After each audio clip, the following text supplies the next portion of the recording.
नाचा।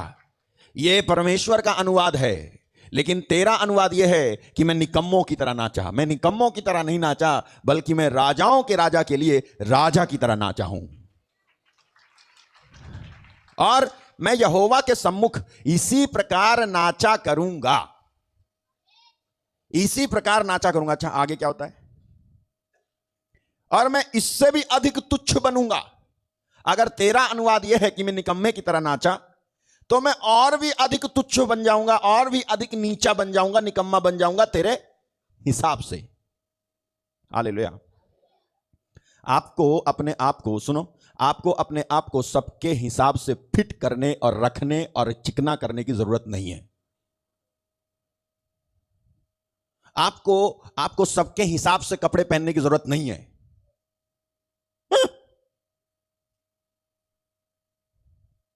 अरे यार, मुझे लगता है उसको पसंद नहीं आया, मैं अब ये नहीं पहनूंगा।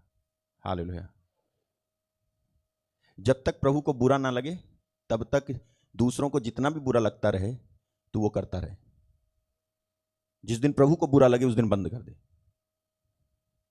तो लोगों के हिसाब से मत करना। यहां पर कहता है वो, मैं इससे भी अधिक तुच्छ बनूंगा और अपनी दृष्टि में नीच ठहरूंगा। अपनी दृष्टि में नीच ठहरूंगा, और जिन दासियों की तूने चर्चा की वे भी मेरा आदर मान करेंगी।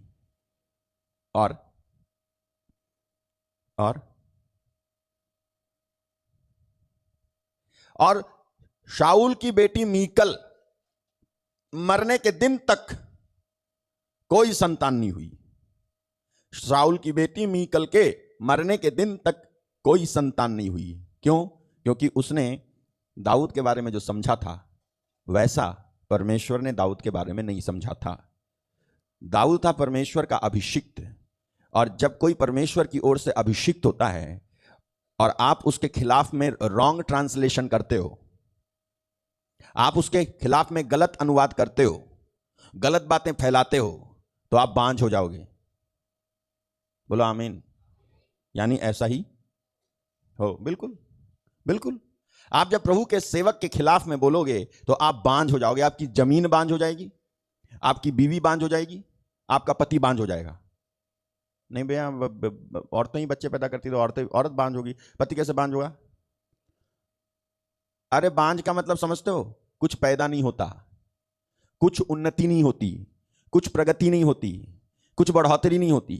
जब आप प्रभु के अभिषेक के खिलाफ में बोलोगे,